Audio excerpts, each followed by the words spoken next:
you're going to be transitioning into the new roster, basically. Yeah. And so you're going to have those kind of...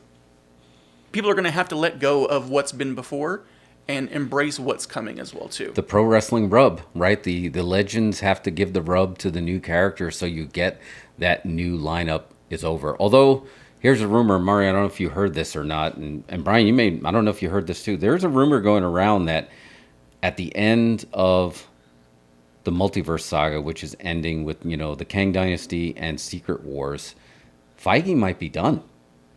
And that's huge. So if he's going to go out, how do you top the Avengers Assemble scene in Endgame?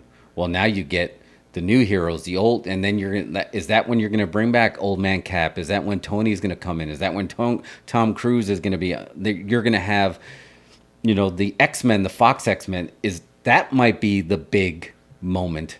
So you're going to have the rub for all these new characters, and what better way to give them the rub than having them stand next to Hugh Jackman just one time in Secret Wars, right? That establishes that they are part of this same universe, and then he might drop the mic after that.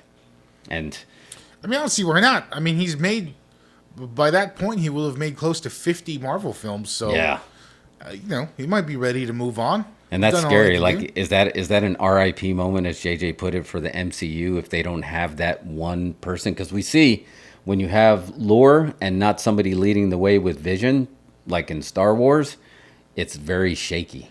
I think they're safe as long as they've got one hand on the wheel. I think where things get really things can get muddled is when you've got multiple folks trying to drive the MCU train. Yeah. Let someone's decisions be, like you said, with Vince McMahon. Someone's got to be the beginning and end of everything. Yeah. And you've got to designate that, and you've got to trust them. If you have everybody chiming in where it's just like, let's fix this, let's change this, things get muddled, the vision gets muddled, the direction gets, off the track. They've got to pick somebody and trust them. Like they did with Feige, like they should be doing with Filoni. You got to have that one person that the buck stops with you. So it's still a hell of a run, even if that's the end. That's got to be never in the history of Hollywood that had something that hardcore since 2008, and then if he ends it in 2025 with a double header with Kang, if that's the direction it's going, oof.